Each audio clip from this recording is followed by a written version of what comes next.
There's three things that men need in their life. They need a challenge, they need counseling, and they need a friend. The work that it takes for you to love yourself, and most people in general would not have the practice of looking in the mirror and saying, Adam, I love you, and mean it. I spent so much time trying to learn how to slay the dragon or protect and provide that I didn't actually understood what it meant to be present and consistent. Doing hard shit to your capacity. And what is your capacity? Well, it's your character and your competency and who you are, right? Finding the joy in it and discovering yourself in it, to be fully mature, complete, and lacking nothing. It's not just the accomplishment, it's the process that you're going through. What's up, guys? Welcome to The Beardsman. My name is Spencer. I'm Mink. We're your hosts today. Really excited for the conversation. Mink and I have been friends for 2 decades now, 20 years, and we've been having conversations around what it means to be a man in the world today.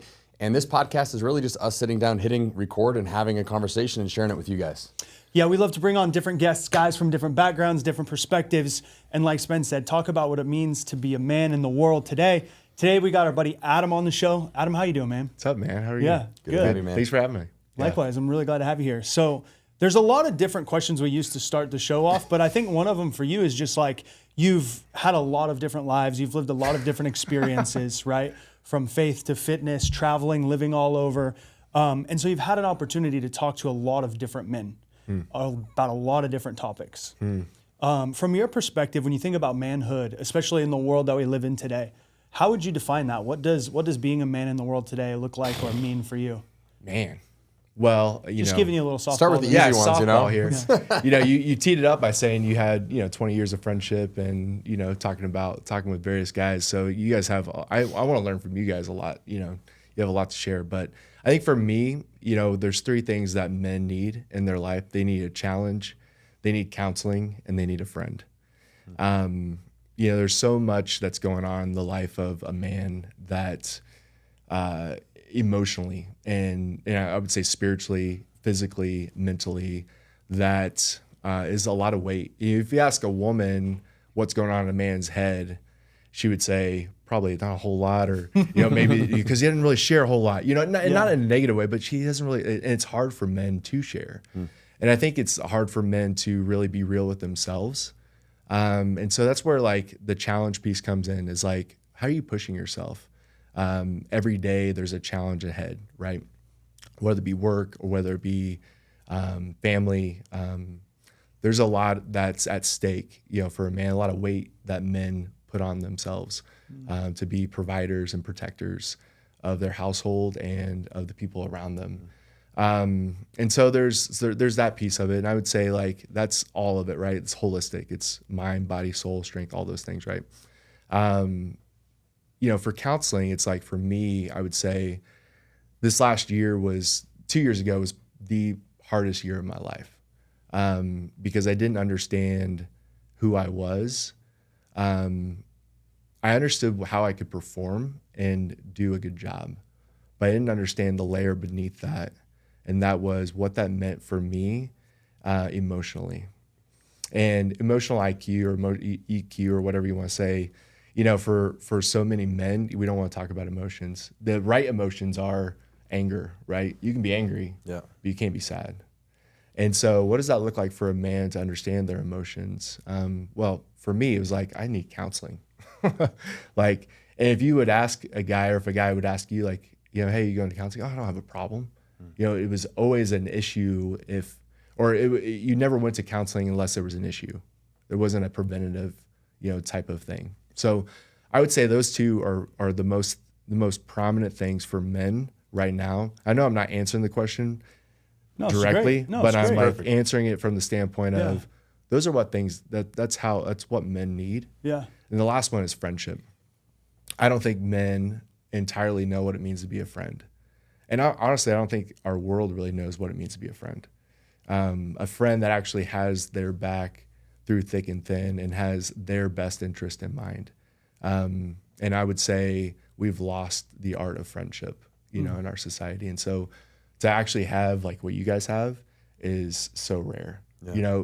There was a study that came out, it was a few years ago, but it basically said that men don't have one person in their life that they can be vulnerable and share something deep with. Not one person. And Yeah, so we've talked it's about huge. that a lot. Yeah, all the Yeah. time. It's like you think of when you're a young man, when you're a boy, and you're in school, you have sports, you have all these friends around you. You go to high school, go to college, that friend group is still strong.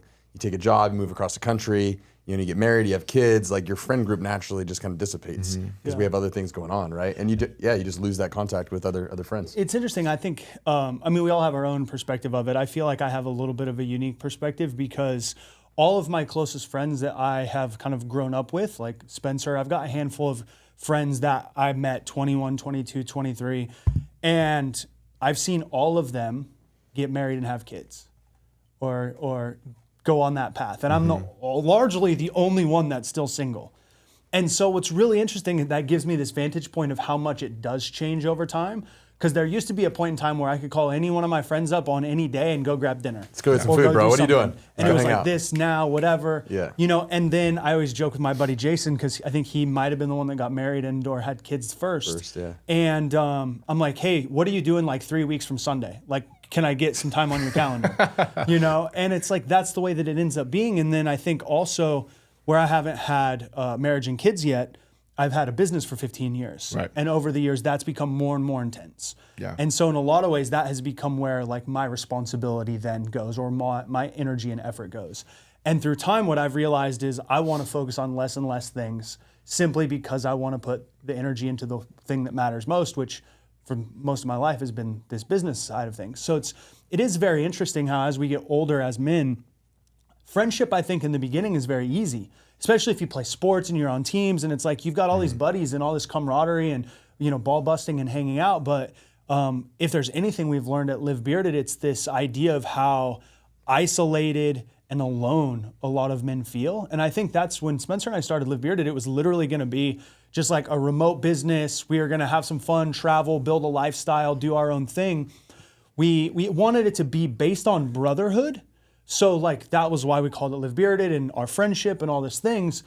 But we didn't actually realize how that was going to manifest in this very real, tangible form in the real world. And that came from guys being like, damn, I feel connected to you. I want to, like, I don't have a lot of friends. I want to. And so it is very interesting. I think in some ways I feel I haven't had that experience because I've always had really great friends in my life. But I think Have there been piece times is- where you feel like you've been surrounded by people but feel alone still?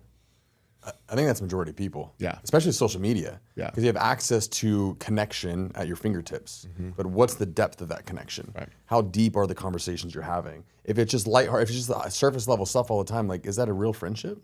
Yeah. If it's like, if you're not, like, to me, a lot of the best relationships and friendships are tested. You talk about being tested.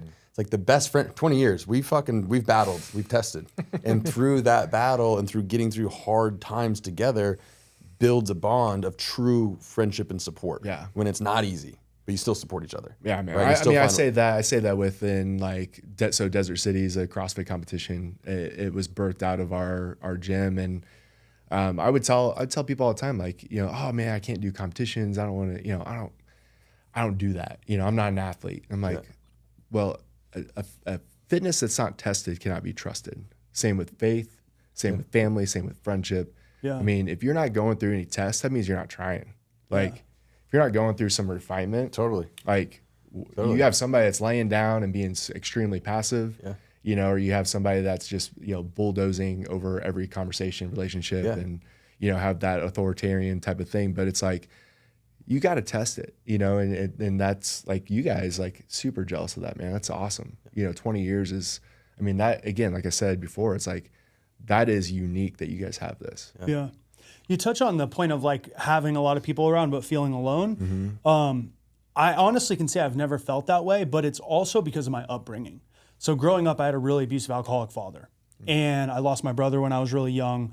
And I grew up out in the country, really, like I have a sister who's 5 years younger than me, but it was just me, and there wasn't a lot of neighbors around. And I didn't want to hang out at the house a lot because that's where like the aggression and the anger and the abuse would come from. So I spent almost all of my time as a kid out in the neighborhood, which was like forest and trees because it was out in the country, by myself.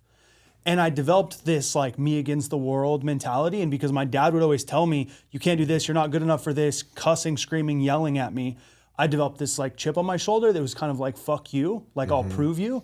And I very much had this, like, it's me against the world. I'm a lone wolf. I don't need anybody. So I've almost over-indexed for that. And talking about like not knowing how to be a real friend, like I feel like I do, but I also feel like I've spent so much time indexing for being 100% okay by myself that has become even more comfortable to me than in like close friendship at times. And I think that's also one of the reasons why, I'm 39 years old. I've never been married. I've only been in a couple of like really intimate relationships. And so it's interesting right now. And I'm going through, girl moved in with me for a while, and then we're kind of going through a breakup and just processing through that of learning like, wow, how much of this way that I have built my life around not needing anybody and independence is still part of me that I don't even realize it's part of me. Well, it's survival, man. Yeah. Like you went through that and it got you to where you are today. Yeah. And I man, I'm resonating with your story. Growing up, I had a great childhood, And for whatever reason in my mind, nothing was ever good enough. And not that my dad ever was like, you're not good enough and would say that. So not to the extreme, but the internalization that I put on myself and the weight that I put on myself was that I'm not good enough. It's not good enough. It's never good enough. And, that internal dialogue got me to a place where I was able to be successful in a lot of different areas. But over the last couple of years, it's gotten me to a place where it's become very lonely, where I didn't understand how to love myself and understand how to be open to myself and really understand so I tell myself this literally every day in the mirror. I say, I'm good enough. I've always been good enough, and I will always be good enough. I'm good enough. I will always be good enough. And I just repeat that over and over again because my inclination or my instinctual behavior is chip on your shoulder, I'll hold my beer, like I'm going to prove you wrong type of mentality. Watch me. I'll watch what I can do, that type of thing. And it's got me to a place, but it's also burned a lot of bridges. And I've lost a lot of partners over the years, in business. I've lost a lot of friends over the years because I'm like, if you're not with me, you're against me, and watch out. Yeah. And it really comes down to the inner dialogue that I've put on myself of like, I'm not willing to love myself, and it's okay, and I'm good enough.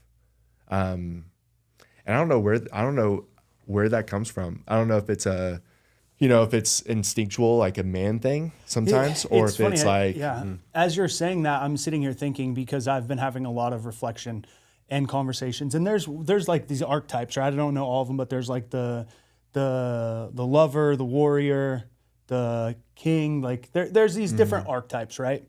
And there's specifically like 4 or 5 of them for men, and they're used in different contexts and different programs and whatnot.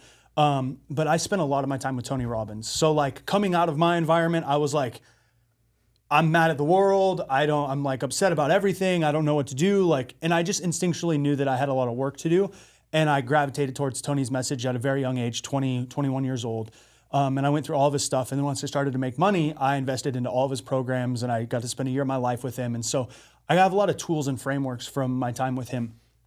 And he would talk about like, part of being a man is like creating freedom for yourself and being a warrior. And I think if you just look at like manhood in general, I think we develop layers of it over time, right? But like in the beginning as a young man, we kind of just want to go on an adventure. We kind of just want a dragon to slay, a fight to be had. Like we want to prove ourselves. And I think in a lot of ways, like traditionally, right, masculine is about becoming a warrior. Very literally throughout history, and then figuratively in modern world, right? And it wasn't until you proved yourself as a warrior that then you could almost accept or become those other aspects of yourself, right? And so as I've been thinking about it and doing a lot of reflection through my last relationship, like my primary state is like the quote warrior, which for me manifests as wake up fucking early, work out, throw myself into work until I can't keep my eyes open, fall asleep, rinse and repeat. It's just like very disciplined, very habitual. And what I realized is like I moved this girl into my house and into my life, and we're like trying to make things happen. and like she's getting almost none of my attention and none of my energy because I'm trying to like provide. I'm trying to make shit happen. And just through that reflection, I was like, damn, I don't have any of this like lover relationship part of my life integrated. I spent so much time trying to learn how to like slay the dragon or protect and provide that I didn't actually understood what it meant to be like present and consistent in some ways. And so like that's a global way of looking at it. But to answer your question, I think a lot of men are raised in the sense of like, you have to be strong, you have to be disciplined, you have to make this shit happen. It's not until you get that created that then maybe you can focus on some of the other areas, right? Yeah. Or we see the adverse where it's like, no, you can like feel your feelings, you can share them, you can blah, blah, blah, blah, blah. You need to be a good little boy. And so you get overdeveloped in the like lover feeler category and underdeveloped in like, say, the warrior category.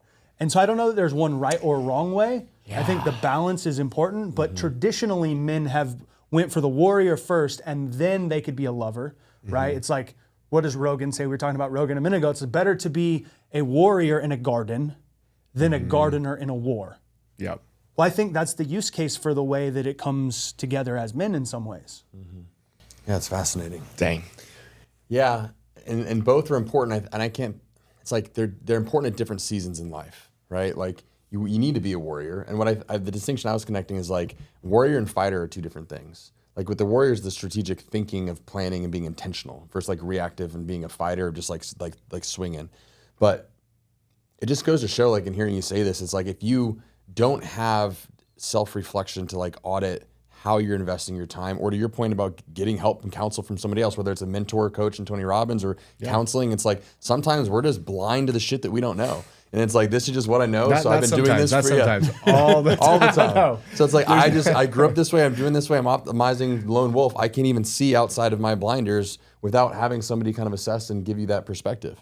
You have to like right now, you probably know what's behind you, but you can't see it. Yeah. You have to trust that I have eyes, to see and be able to protect or whatever. And same trust is true you right in here, what, right? 100%. The door's right there. It's freaking me out, right? Yeah. Somebody come through, but I'm going to trust that you have eyes on it, right? Yeah. You got me. Yeah. And that's, that's like everybody has a blind spot. Like I'm wrestling with the distinction of the tension that you're posing with warrior and lover. And I think, my heart is wanting to say like, they're not different, that they're actually one and the same. Like I would say the boldness of love, true love, like not frou-frou love, not this Valentine's Day BS that we've created, but like real authentic love is more warrior than anything. I agree. As a husband, and when I think about my relationship with my wife, it's like I'm a fucking warrior to our relationship, to our vows, to our commitment, to how I show up for her, to how I show up in the world as a representation of her. I'm a fucking warrior every day for that. But it's just identifying how you direct that energy and is bringing attention and focus to it. I think I agree absolutely. And most never get there. Yeah. I would say most, it's one or the other, right? And I think it takes a higher level of awareness, emotional intelligence, EQ for sure, or consciousness to be able to integrate them. Oh, because without a doubt, and you guys are married, and do you have kids? Yes. Yeah, okay, so you know this infinitely more than I do. I've only observed it. But the observation I've had is the most vulnerable and the most raw you'll ever feel is in the deepest love. So there's no place where you have the greater capacity to be destroyed, right? So that is by nature a warrior mentality, to open yourself up to that level of pain and difficulty, sadness, heartbreak, heartache, lose a loved one, lose a kid, lose a marriage, whatever, right? But again, I think most people in the world today are approaching it as dimensional instead of integrated. I agree. And I would say like the thing that came to my mind as you were talking about that is the inability to love oneself. The work that it takes for you to love yourself, and to say like, I mean, it's super awkward, but like most guys, I would think, and most people in general would not have the practice of looking in the mirror and saying, Adam, I love you, and mean it. Mink, I love, like just doing that practice this week, and I would challenge guys to do that in the mirror before you do anything else. Look in the mirror and say, I love you. And man, that's powerful, dude. Like I'm kind of like getting a little choked up right now just thinking about it, because it's like, I don't, God, Jesus actually says this in You've heard like, love the Lord your God with all your heart, mind, soul, and strength. Love your neighbor as you love yourself, right? You can't love other people if you're not willing and able to love yourself. You just can't. Yeah. You're trying to get something out that's not there. You got to be poured into to pour out. And I would say that's probably the biggest thing is like, it's all wrapped up in the EQ and all that stuff, but it's the self-awareness. It's the ability to love oneself.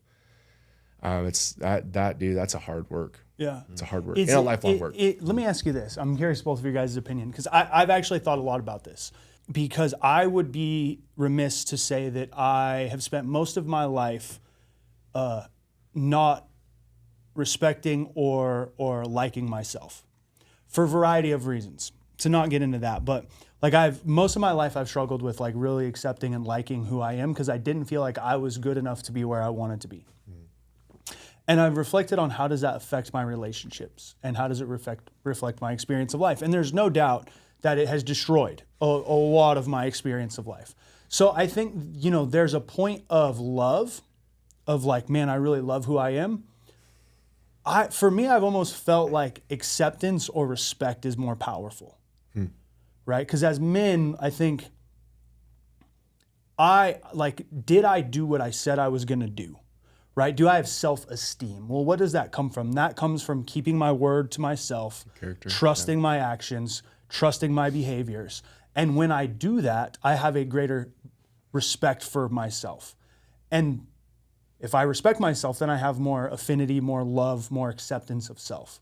So to me, the road for myself to say I love myself, or I'm grateful, or I'm proud of who I am, has come through keeping my word to myself and earning it, if that makes sense. Mm-hmm. Yeah, for sure. For me, it's a little bit of both.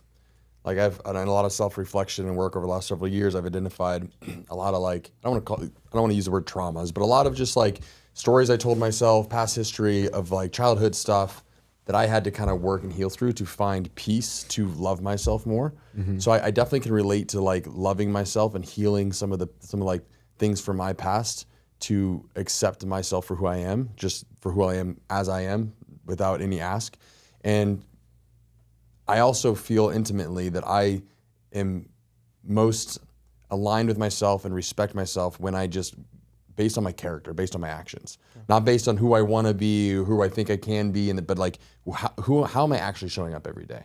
How am I serving and supporting my wife? How am I serving and supporting my partner, my friends, and my family? Like through my actions, what are my feet showing me? Mm-hmm. And to that point, it's the consistency of what I'm actually doing.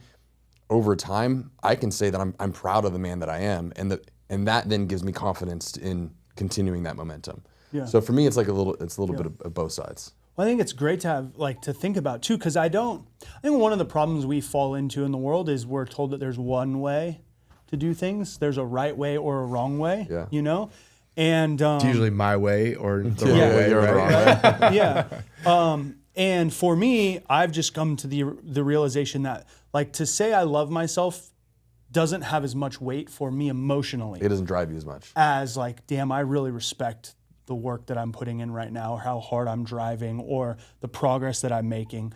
And by that respect, I develop that love. Right? But for another person, it might be totally different, right? And so I think a lot of this is wiring based on what's most important to in or maybe what our emotional home is, or how we, like the lens that we view the world through, the way that we've experienced things. Like, I know that I don't know what those are, but I know that they do have a massive impact on us. And like my dad telling me I was a worthless piece of shit every day for the majority of my life has an insurmountable impact on my life, and I've learned how to make that a force for good versus an anchor that holds me back. Right. And I think part of the grace that God gives us in life is all of these fucked up experiences, so that we can learn and grow through them. I think we live in a world where a lot of people want quick and easy, but all growth comes from friction and hard. Yep. And if we're really committed to the path of growth, then by default, we need the path of resistance. Mm-hmm. Yeah. And so, but to your point, like I know some people, and it's like I love it about them, and maybe you're one of them, where it's like that sense of love first is like maybe the most important thing. I'd say you are doing exactly what I'm saying. You're just using a different word. Yeah. And what I think about is like the love languages, right? So like the 5, have you guys ever read that? For sure. Physical touch, acts of kindness. Yeah, yeah. What's your love language? Affirmation and Words of physical affirmation. touch. Yeah. Me too, yeah. Thanks, buddy. Yeah. What's yours? It's actually the exact same. Exactly. So yours are good, Yeah. man. Yeah. You just like sit You guys are together and crushing it, talk. bro. If I can smack you on the ass, you know. You go first. You say it. Okay. Yeah, it's like I think you're doing it, right? Like you're affirming yourself Yes. by saying, I respect you. I respect what you're doing. And that's what's cool about like, man, there's so many different avenues I want to take this, but like I think that's like my basic definition of discipleship as it pertains to faith and following Jesus. People will say like I'm a disciple or I'm a follower of Christ. Like it's doing hard shit to your capacity. And what is your capacity? Well, it's your character and your competency and who you are, right? Like, and only you can define that. Like, in terms of, and this is how I would say it this way, maybe a more clear definition would be worship, prayer, and obedience. Like your desires, your thoughts and prayer, like, communication with God is like, I love what Mother Teresa said. She's like, it was like a Dateline or something like that, and interview, and they were asked like, well, what do you say to God when you pray? And she says, nothing, I just listen. And like, well, what does God say to you when you listen? And she said, nothing, he just listens. And it's just like this powerful moment of just being present. Like, we don't know what that's like right now in our world. Like, when's the last time you like went to a coffee shop or on a plane and you just sat there? And like, you're not a serial killer, right? Like you just sat and just stared, right? Like nobody does that. Doesn't happen. Nobody does that. Yeah. You look over and you'd be like, is that guy messed up? Like something's wrong. Like you'd be on high alert. Yeah. You know what's funny about this is I wish I could remember the name of it, but there was like this trend that was going around social media within the last year, and it was guys doing exactly this. Just sitting in a coffee shop. They called it like a monk mode or whatever. I don't know. But they gave it a name, and like the main thing that they would do is they would sit on a plane and just sit here 3 hours. 4 hours. I think of Goggins. No like phone, that's like this no Goggins planes. just sitting there. And they like, would literally like a friend would take a picture of them, and then they would tag it like 12-hour flight. Raw dog the whole time or whatever, and it's like that became the thing where they just sat there. I heard Huberman talk about this. Yeah. Like raw dog it. It's hilarious. But I think about so worship is your desires. Like I can't force you to desire something that you don't desire. And I can't force and desire or like, want you to switch your desires. Like your desires are your desires. Like, so when you think about worship, like your, like, or maybe even worthship, like what your worth is or what you're putting your worth into. Sorry. Mm-hmm. It's like, that your desires are what you love, right? You are your desires. And so when you think about that, it's like, man, you're putting forth effort in what you desire, and you're putting forth attention, and you're putting forth your worth or who you are in those things. Prayer, same thing. Like, right. It's like being present. Like we don't know what that looks like to just be present. And then the last one would be obedience. So what do you say that you're going to do, and then do it? Yeah. In the manner of which it's supposed to be done. I had a mentor say that to me. He's like, do what you say you're going to do, when you say you're going to do it, in the manner of which it's supposed to be done, not half-ass, whole-ass, right? Yeah. So I think when I think about that, like that is love. That's loving yourself and loving others, and really being the best version of yourself when you do those three things. Yeah. And I would say not even do those three things, but you take inventory of those three things. Yeah. I completely agree. It's funny, you say the word obedience, and my body is like, what the fuck? But it's so interesting. Like you said it a couple times, and both times my body like tensed up, and I was like, that's so weird. Why? Like, because I know the context in which you meant it, right? Is like obeying the word that you have for yourself, obeying your values, your beliefs, your doing what you said you were going to do. It's so interesting how just different words create different reactions in us because the way that they've been projected or defined for us. Right. Very, very interesting. When we started the conversation, so you said a challenge, counseling, and friendship. I think we talked a good bit about the friendship. So you come from more of a faith background, right? Yeah. So you were in the church for a long time. So that's where, like, even the word counseling, I would never use that word. I would be like, I'm not going to a counselor. You know, now it's like trendy for people to say therapist and like, oh, I'm going to talk to my therapist. Have you been to a therapist? There's a coach. Have you been to a counselor? There's a mentor. No. Well, it's interesting. So I think there's like traditional and non-traditional. Like I have invested an insane amount of money. I mean, like $500,000 of my own hard-earned money into courses, mentorships, coaching programs to have someone that's smarter and better in a particular area of life help teach me. So in the sense of like sitting down and like sitting on the chair and talking about my feelings, I've never done that in my life. But for 15 years, I've invested tons of time, energy, and money into being in a room with people that are much smarter than me and or a handful of people that are sharing different philosophies, principles, tools, tactics, etc. So I think I've done a fuckload of therapy, but just not a lot of counseling and a lot of coaching, but just in a way that feels more authentic to me, if that makes sense. But why do you think it's that? Like I'm wholeheartedly bought into this concept of like whether we call it counseling, mentorship, coaching, whatever the language is that we use. I think it's maybe one of the most important things that we do as men. I think we have to figure out the modality, right? So like that's kind of what I was talking about. Modality, going to a conference room with 100 or 1,000 people, right? That's one modality. Another modality is maybe a small intimate group of guys like a Bible study, right? That would be a good form of counseling or mentorship. And then there's like the one-on-one. So I'm curious, you know, how that's played a role in your life and how you might think about it differently. Challenge me in ways that you think I'm thinking about incorrectly. What comes to my mind is environments where I'm in control versus environments where I'm not in control. So I think we create environments where we have the keys a lot of times. As men, we are very scared to, I'm going to give you control of me, right, in this environment and set the tone.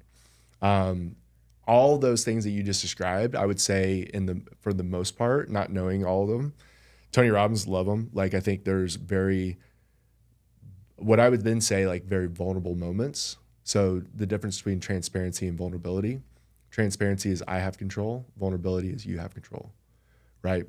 So like what are moments where you're extremely vulnerable? And then I would layer it down to physical, mental, emotional, and spiritual. And then I would basically do an inventory of those, an audit of those 4 categories.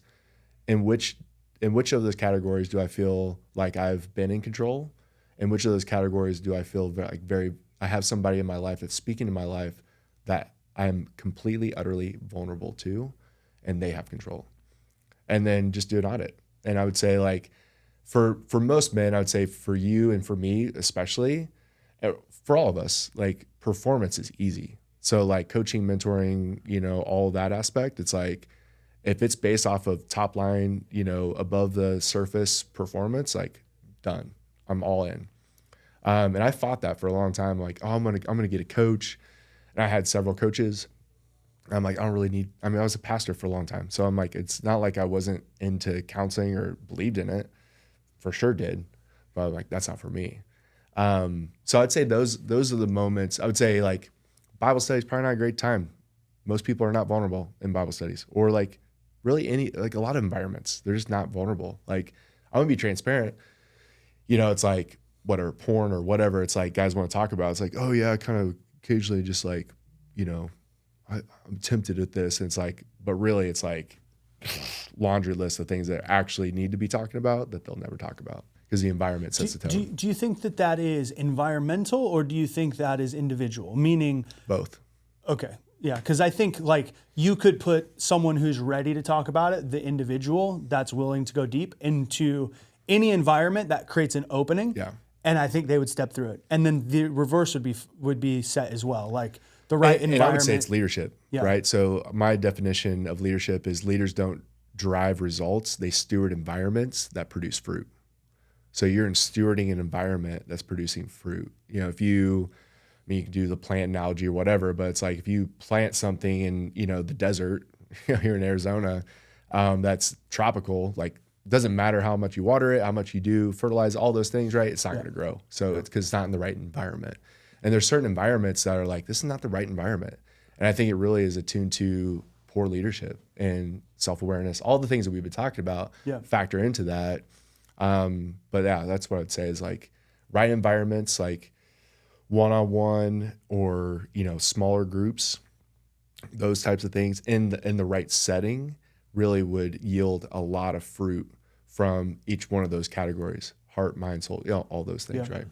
Yeah, I'd be willing to bet as men, it's easy to take coaching or counseling or whatever, however you want to language it, for how to get in better shape. It's easy if you don't know what you're doing to say, I'm going to go get a personal trainer to teach me how to get in better shape. It's like it's easier to maybe check the ego there. Business, it's easy. Courses, training. Hey, I want to make more money. You've been there. I haven't. It's easy to say, cool. Clearly, you're crushing it. I'll take your advice. Right.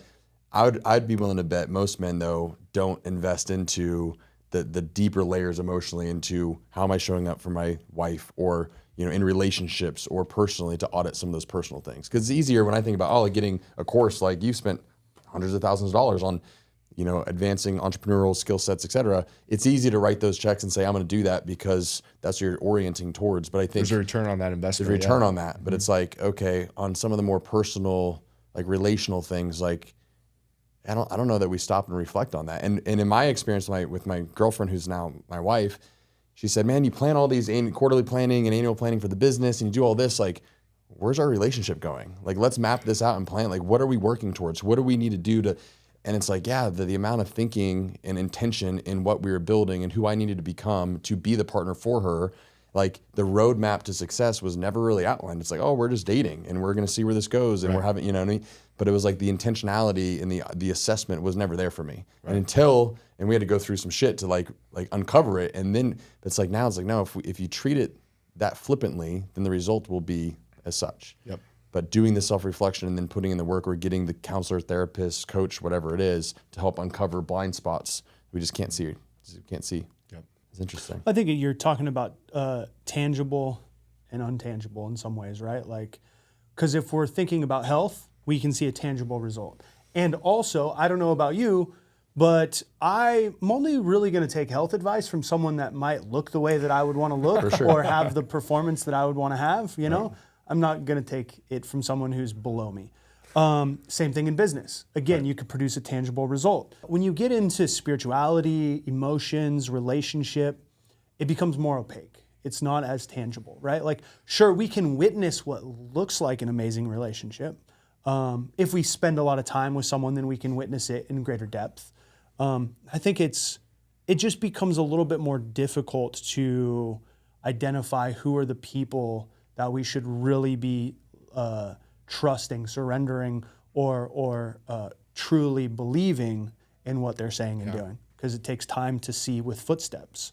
Yeah, I think it's hard to call out, right? It's like, yeah, bro, like you're looking jacked, or you're looking like you've been taking some time off or what? Like you're back in the gym, and it's like, you know, there's a little bit of a playful banter, but it's like you come in most days, like ask your staff, right? Like audit your staff, and like there's days where you just come in, you're like off, and everybody knows it. Nobody's gonna say a freaking word to you, you know, and they probably just leave you alone. They're like, oh dang, he's in a funk, and it's like that's emotional intelligence. That's your emotional ineptness, or you're bankrupt emotionally, and we're not willing to call it out or talk about it or address it. It's hard, you know, and you can see it in some ways. Like I remember, like in spiritually, it's the same thing too, right? And I would say it's not like compartmentalized. It's all one, right? It's like a Venn diagram. It's all meshed together. So it's not like you can parse out my emotional with my physical. I'll tell you one thing, like, and you know this to be true too. It's like when I work out, I'm emotionally healthier because I'm clearer, you know? Charged, yeah. And yeah, absolutely. So like it all evolves into one. We're whole beings, you know, we're not parsed out in that way. and our lives are that way as well. So, but I think it would just be, it's easier, especially for guys, to call out some of the other things, business, physical, all those things. It's a little bit harder to call out, like the emotional pieces. And like, man, hey, you said something to me and it really hurt my feelings, dude. The way that you talked to me that way. Like, you guys probably do it, maybe sometimes, but it's even hard for you guys, hard even right? with friends, right? Yeah, Right. it's just not natural. It's not a natural. When's the last time you called him out? Said he heard your feelings. Like last week, we had a good chat. No, That's hard. Yeah. Like, it's like, hey man, like, I don't want to be a pansy here, but like, you hurt my feelings on this one. Yeah. I need to talk to you about it. Yeah. Like, I had a buddy do that to me not too long ago. He and I remember it because you hurt his feelings? Yeah, it doesn't happen very often. I had mad respect that he did this. Long story short, is a really good buddy of mine, but he's also a business consultant. I asked him for some advice. He ended up spending like 8 hours like putting together a deck for me and like doing all this stuff. I planned to fly out to San Diego to see him. I'm like, dude, you put in so much effort. Like, I'm gonna fly out, spend the day with you. Like, I'll take you to dinner, whatever. He's like, awesome. I get sick. I'm like, hey, super sick. Like, I'll still come out if you want me to. He's like, no, dude, don't come. Like, let's just reschedule. I never followed up with him to reschedule. Like, a few days I was sick, a week goes by, maybe like 2 weeks go by, and I'm like, oh, fuck, I got to text, his name's Will. I'm like, I got to hit Will back. And I'm like, hey, bro, how you been? Like, what's going on? And he voice notes me, and he's like, hey, man, I don't want to make a deal out of this, but like, I was really disappointed that you never followed back up with me. I put in all this time and effort, and it feels like you just kind of blew me off. He's like, it's not a big deal, but like, I just, I wanted to let you know. It's like, fuck, I totally did. Damn it, and so then I voice noted him back and like made it right. But it's interesting, and I'm curious your guys' perspective on feelings, because I've been thinking a lot about this. And again, like coming out of a relationship, trying to figure out like where are my blind spots, what did I do right, what did I do wrong, and then like having conversations with her afterwards. I think it's very natural that all women have they put a lot of weight into their emotions, right? Like their emotional experience in a lot of ways kind of leads and drives the ship at times. I put almost no weight into my emotional experience, right? I get up, I'm fucking tired, I'm sore, I don't want to do what I got to do, and I just do it anyways. And I've trained myself over time to just not give a shit about my feelings as much and to just push through.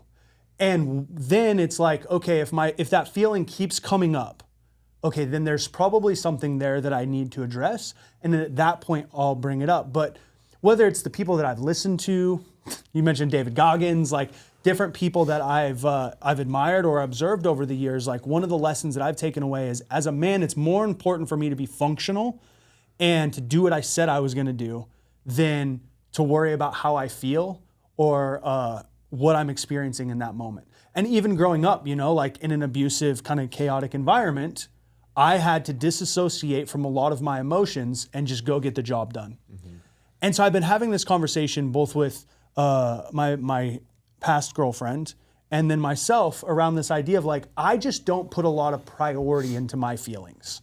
And I'm curious your guys' thoughts on like how much weight you give your emotions. When do you give them space to breathe? When do you air them out with people versus when do you just realize that that's part of your reaction to something and it doesn't fucking matter and you move on? Well, I mean, hey, so dang. Yeah, well, okay. What's your primary emotion that you would say that you feel? He didn't know he's counseling. We're in a counseling session right now. No, this is great. I spend most of my time trying to be useful or productive, meaning like I want to accomplish something. So the primary emotion that I feel, how would you even describe that as an emotion? Like think about somebody wrongs you, hurts you, like, yeah. If there's a feeling that you're going to feel, what would that feeling be? Well, I think I contextualize things because I know that nothing has meaning unless I give it meaning. Mm-hmm. That's my frame, right? So if Spence does something and I get really fucking pissed, if it's like to a point where I feel like I need to address it, I will. Otherwise, I'll just be like, this is my reaction to something that really doesn't matter. And I will put it over here, I'll give it a meaning and I'll move on. Okay. I don't know So if that do answers the you- question, but So pissed, so anger. yeah. So that would be the emotion. Yeah, that so if I get angry, then I will be like, is this valid or is this just the meaning that I'm giving it? Okay. And if it's valid, then I'll address it. Most of the time, I just say it's the meaning that I'm giving it. I try to give someone the benefit of the doubt and move on. Okay. Yeah, I would say like, so then, obviously anger is not, it's the top level, right? So there's underneath the surface. And that's what I would say is like, what's kind of rattling my mind is, all right, I feel angry. Let's be curious with how we feel. So if I'm angry at something, that's not the emotion, right? It's something underneath that. Yeah, 100%. Am I disappointed? Do I feel like, it could be a lot of different things, that's underneath that surface. Do I feel abandoned? Do I feel, is this something from my childhood that's rearing up and it's causing me, so anger served me really well. It was a protective mechanism, but it's not a way of which to act like adults, right? For sure. But furthermore, it's like, what am I actually feeling? Let's be curious of that. Like, okay, he said this, man, I feel hurt. That's a good emotion. That's a more general emotion, but it's better than anger in regards to it's actually getting to the Yes. place, right? And then you can dig a little bit deeper. And that's where I would like say a lot of guys just don't set, like, myself included, just, whatever, brush it away. And then we blow up, right? And then it's like World War III. It's like just, and that could be with my wife. It could be with my kids. I mean, I'll tell my kids, I'll say, hey, Link, dude, I feel really disrespected, dude. Like, he's 6 years old. I'm like, you talk back to me and I can get super angry. He doesn't know that. But what you said there, it really made me feel like you don't respect me. Can we talk about it? Oh, Dad, I respect you. I'm sorry. I didn't mean that. And we'll talk. My dad never did that. Like, he just got mad. And that wasn't his fault. Like, I don't think he just really knew how to really have those conversations because he didn't really know how he was feeling. And I don't think my dad's ever been to counseling or gone through some of those emotional things, but that's a hard work, man. And that's what I would say is the work that needs to be done. It's that layer. And that's not giving, like, I would say we do a good job with giving, like, in terms of how you were describing it with women, like just giving flight to their feeling or like giving over to their feelings. Like, my wife says all the time, feelings aren't facts, right? So we gotta then sort of uncover the facts. What are the facts? Well, man, I felt this way, and that's true to me, but I need to be able to articulate that to you and then come up with a plan of which to resolve it. Otherwise, it's just going to continue to happen. I love the word curious on that. Mm-hmm. How do you, when you stop in a moment of anger, and you could react out of anger or process and respond, curiosity, peel the layers back? I feel like it's easy to say that, but in the moment where you're getting back talked or something happens or whatever, like, what do you do to stop and allow the space to deep breath, be curious, uncover, and then respond? Yeah, because I'm only responsible for me. I'm not responsible for my wife, Sherry, and we've had a lot of conversations about that. Like, I can't control her. That's her box. Totally. It's my box. So, there's moments where it's like, hey, I need a timeout here. I need to think about this. But it's also my responsibility, if I'm calling the timeout, to then re-engage, say, and quickly. I'm not good at that. Usually I'll let it, like, I'm very much like, hey, I'm gonna go work out, go to the garage, work out, and then I'll be like, all right, I'm good. Cause I'm like you, I'm like, hey, I was just feeling that way. I'm over it. It's over. Yeah. Done. But I never re-engaged with what was going on and closed the loop. And she's like, hey, we need to close this loop. And she's one that's holding on to that. So I've done a better job because of her, because she's one that's like, and man, she's just like, she's so fierce at asking the right questions. Mm-hmm. I'm like, I wish I was that bold to ask the right questions at the right times, but she just does such a great job with that. And so I would say I'm not perfect at that, yeah, totally. 100%, because there's so many times where I've just let my anger, and then I'm like, why am I even mad? I don't even know what I'm mad about. I'm just mad. Yeah. I'm like, and then it's like I need to be able to like sit back and understand, why am I upset? Yeah. And walk through that. I think as you're talking, I love everything that you're saying, and it made me realize I think there's two very different emotional experiences I have. One is with myself, and that's where I'm the most harsh and also the most flippant. Like, oh, I'm fucking tired today. It doesn't matter. Just go do it, right? Like, it was funny. We have this little accountability group. There's a few of us at work, and yesterday I told myself I was going to go for a run in the afternoon. It's 102, 4, whatever. And I did legs that morning and I was tired. And so I like literally put myself in the group and was like, I think I'm going to be a little bitch today and not go work out. And then they're like, oh, you're going to be a little bitch, da da da. And then Regina's like, man, I missed my opportunity to call you a little bitch. Like, it was so great. But I did that to like get some friends of mine to call me out so that I could then obviously have like the public push to go do it. And so next thing you know, I'm on my run and it's miserable and whatnot. But it's like with myself, I definitely have a different emotional experience because as I said, like I diminish or discount the emotions in the moment. Yep. And then if they keep coming up, then I'm like, okay, there is a reason why this keeps coming up. Let me like sit with this, work through it, dig deeper, right? Where's that curiosity? With others, it is different. Now that you say that, and I didn't really realize that. I was talking more for myself, but yeah, like the way that I experience others, I still probably sit on that longer than maybe I should. But again, part of me sitting on it is like, is this true, or is this just like a reaction to something that's not true? And so I tend to take more of like an observation and observe and then process and be like, okay, cool.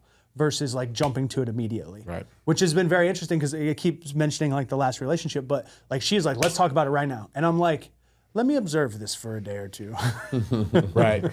Yeah, don't let the sun set on it, right? It's like, and I think there's just a lot of power to resolve those issues and not letting so much time pass because we are very prone to just dismiss it or discount it. And it may not be true to the sense of like what you're ascribing truth to be in that moment. It could be something completely different, and your vantage point is like, oh, I thought it was this, but now through dialogue, it's this. Yeah. And I have a better appreciation and understanding of you and a better connection with you because we uncovered this together. And that's just hard work, dude. Like, and it's messy. Like, we just don't do that very often. Yeah. And it takes work and it takes effort. And the easier thing to do is to dismiss it and walk away and go back to whatever you're doing. Yeah, and just talk shit about him, behind his back. Let's keep it going, I'm sure it happens a lot when I'm not around. But the real connection comes from those tiny little opportunities to like solve it. Could we good? Cool. And in a relationship and a partnership and a friendship, it's like, hey, let's just get aligned real quick and solve it, because the worst thing you can do is misalign expectations. Now you're making assumptions about the other. Then you got a story in your head, and I don't know about you guys, but it's always worse in your head than it actually ever really is. Yeah. And it spins out, and then before you know it, you've got this resentment, this false sense of resentment, or something that just builds over time that's completely unnecessary. Yeah, absolutely. Yeah, I think expectations are probably the greatest culprit of pain and frustration. I think whether it's expectations of ourselves, but mostly expectations of others. Yep. Right? When we expect certain things from others, I think, and then that doesn't get met, right? Unmet expectations is a key to all the anger, all the frustration, all the unhappiness. And I learned this directly from Tony. He's like, you should lower your expectations of everyone else and raise your standards for yourself. Yep. And if you can trade expectation for appreciation, then your world changes. Now you go around appreciating people instead of expecting, while simultaneously holding yourself to a higher standard. I think that's good, dude. Yeah. On the standard front, you talked about challenge, right? And I think standards and holding yourself accountable, seeking out challenges. Why you said that was number one on your list that came out of your mouth. Yeah. So why is challenge so important for men? I think like for us, we need a hill to climb. We need to slay a dragon. We need that type of goal, call it a goal, like challenge, goal. I think they're synonymous there, but we need something that we're ascribing to or striving to. And it's like, what's your, you talked about your vision for this company, right? And then correlate that to your vision, or you're talking about like you and your wife talking about like Building the a plan effort that you're doing, building. yeah. Yeah. So it's like, what's your vision for your family? What's your goal? What's your challenge? What's your expectation? What's your standard? I love all those things. And I think so many times we're just passive. We're just like, if we don't have something we're striving to, like, what are you doing? Where are you going? It's like my mentor said to me one time, he's like, if you're in the middle of a pond in a canoe with no paddles, where are you going? Wherever the wind goes, the wind goes, right? Yeah. And that's how so many men live their life. Yeah. It's like, oh, hey, babe, what do you want to do? It could be of anything, but it's like of the major things, like, hey, how about you set a goal for yourself, for your family? Like, what's your goal for, with your kids, not for your kids? We're really good at like saying, hey, this is what you're going to do when you get older, but like, what do they want to do? And how do you, like, you wouldn't do that with any employee, right? Like, you may have a general description of their role and responsibility, but you're really coming with them saying, hey, how can we build this together? When you build people build systems, and people build culture, and businesses grow. Same is true for your family. And so how do we build people in that direction? And it first comes with, how do you build yourself? You said it well earlier. It's like, I'm not going to listen to somebody that's not fit or as fit as me or fitter than me, or, doing something that I couldn't do or wouldn't do. And so the same is true for every one of those areas of life. And so how do we set goals in every of those areas, every one of those areas? And so I just think for me, it's like we're doing, I'm setting up this nonprofit right now called Endure. It comes from James. So James, the brother of Jesus, consider it joy of the test that you that you take on. So when's the last time you thought about tests and trials as joyful things?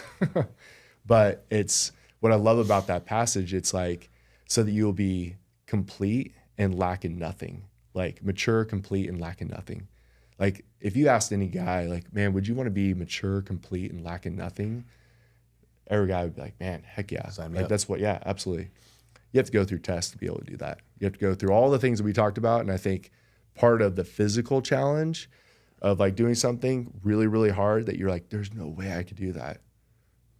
You can, and like actually going through it is huge. So yeah, I'm setting up this nonprofit that's really just all about that. That's about awesome. Taking men and leadership and in ordinary everyday life and being able to go through challenges, do it for a good cause.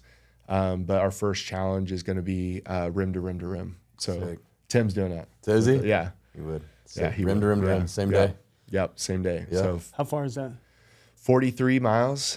Yeah, so South Rim, North Rim, back to South Rim. And that's Grand Canyon. Yes. 10,000 foot elevation. 10, 11, yeah, something like that. Yeah.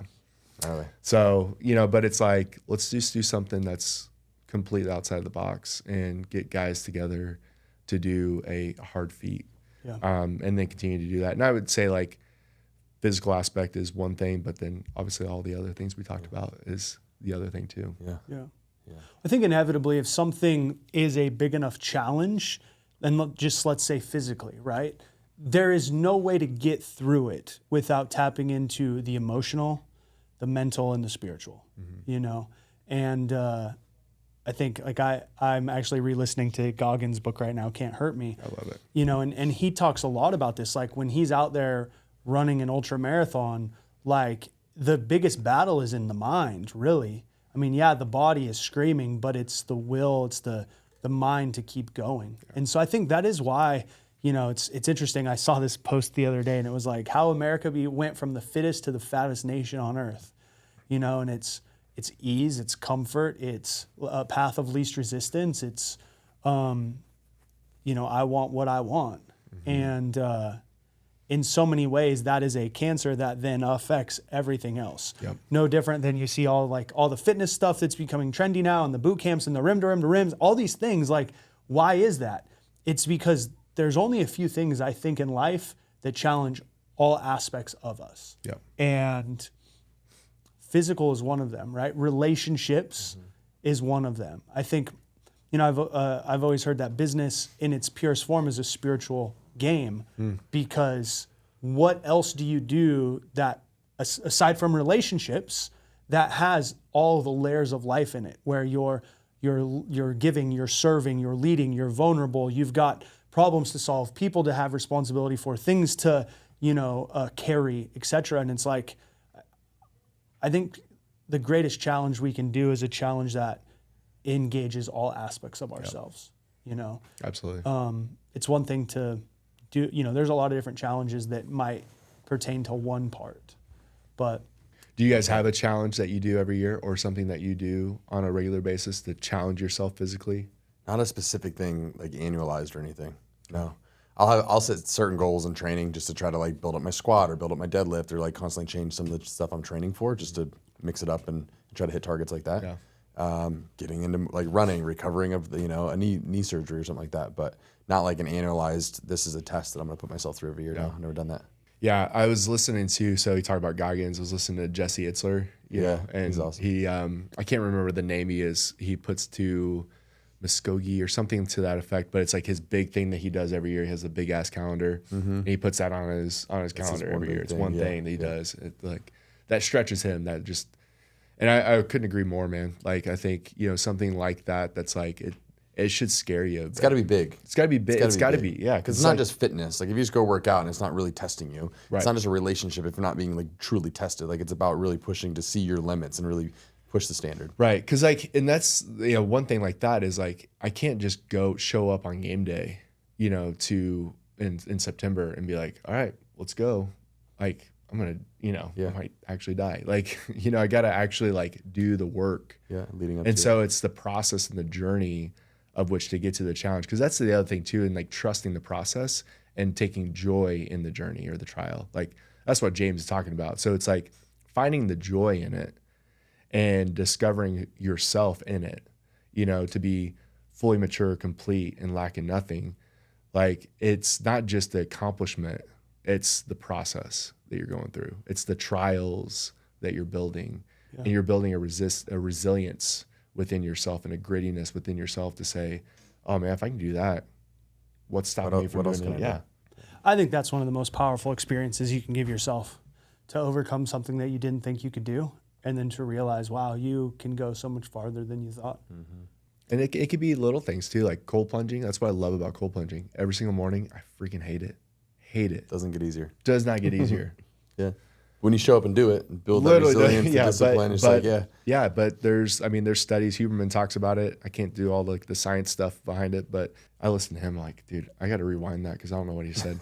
But there's something that unlocks, like, and it is a catalyst to the rest of your day when you do something that's really, really hard.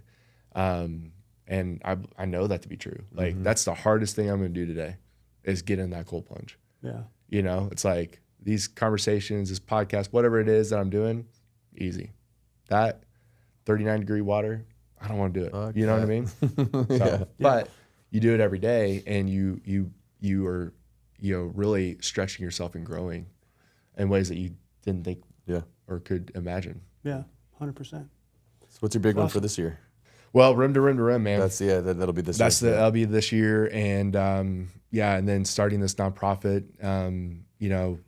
Desert City is growing, and part of my whole thing is really just being able to take all that I've done, all the experiences, with being a pastor, being into fitness, and kind of this holistic health approach to my life is like, if I could dream up something, it would be this. And so the nonprofit's called Endure, and it comes from that passage, and it's Endure Challenge, Endure Performance, Endure Marriage, like it's a word that you don't necessarily use, like, hey, you need to endure your marriage. You're like, oh, that sounds a little negative, but it's like remain steadfast. Like you need to sit with it. And so I'm really trying to redeem that word to have great meaning. And so there's a lot of other things that are coming up down the pipe, a gym possibly down the future and things like that. Sick. But just and the focus is on men specifically. Love that, bro. Let's hear more about Desert City Classic. The qualifier's coming up. Yeah, so it's the biggest Arizona fitness event in the state, right? Yeah. So it's in November. It started in a gym, and then it's grown since then. It's been pretty cool. So last year we had about 500 athletes from all over the nation. We had 4 different countries represented last year. This year currently I think we have around 900 athletes in our qualifier. Yeah. Nice. So they go through the qualifier. It's 12 days, 5 workouts. It's CrossFit focused, so it's a bunch of different tests. Like one is they're doing like an overhead squat max, a bench max, and a power clean. Damn. And so just all kinds of different modalities. That's what I love about CrossFit. It's like, it's not just one thing. It's a lot of things. It's Olympic lifting, it's gymnastics, it's metabolic conditioning, it's endurance, and you get to be able to put all that into one thing. Mm-hmm. So the qualifier is happening right now. 900 athletes will boil that down to like 650 for the classic in November. So in November, it's 3 days. We have elite level athletes mostly athletes that have kind of gone to the games. So CrossFit Games is like the pinnacle of the CrossFit world. So some athletes have gone to the games that will have come out and compete, and then all the way through to like a community division where anybody that wants to test their fitness and do something or have a challenge themselves can participate. So, and then we have individual, and then also teams of 3. So same-sex teams of 3 will get together. It's just a lot of fun, man. It's cool to see people, again, like a rim to rim to rim or anything else like that. Like people treat Desert City like that's their challenge for the year, and it's pretty cool to see the victories that are on the floor. Not just physically, you named it. I mean, it's like a holistic, experience for a lot of people. So it's been a great joy, and really at the end of the day, like for me, and my business partner, and what we're about, Desert City really comes from Matthew 3, where Jesus went to the wilderness to be tested, right? And he's tested by Satan, and so that's really where it comes from. And so, what's the culture that you're building within your life? To go through the tests, and so we get to see that on display at least for the physical, and see the tears and all that, it's pretty cool. So November 7th through the 9th, excited for this year, and it's been a thrill to watch it grow. We meet at ASU's campus. We kind of take over a portion of their area. It's their sports complex, their student center, and so we'll have 2 indoor courts or 2 indoor competition floors, and then 2 outdoors. So we have a pool aspect, so there's swimming involved. You a swimmer? No, Sinker. I'm a sinker too. I can doggy paddle. And then we'll have a 7-acre field that will. So it's pretty cool to be able to do like the programming wise. Like we really have a lot of variability. Yeah, which is fun. And that's sick, bro. Yeah, man. Can't wait to check it out. Yeah. Oh yeah. You should compete. Yeah. You ready? No, I'm not ready. I need more time. Awesome, man. Where can people follow you at? Yeah, so at Desert City Classic and at Adam Everett on bro. Instagram. And thanks for having me, guys. This has been an honor and privilege, man. Great Literally conversation. awesome. Thank you so much, man. Yeah. It's been an honor and privilege to have you on, and cool to witness what you're creating, making big positive impact. We love it, man. We appreciate Excited you. to have you guys a part of it, for sure. bro. Nice. All right, guys. Well, thanks for tuning in. We still don't have a sign off, so unless you have any final words for the guys. Hey, continue to be challenged, continue to seek counseling, and continue to have a friend that's in your corner, has your back always. Appreciate you guys. Let's go. Likewise. Appreciate you, bro. Likewise. See you guys next time.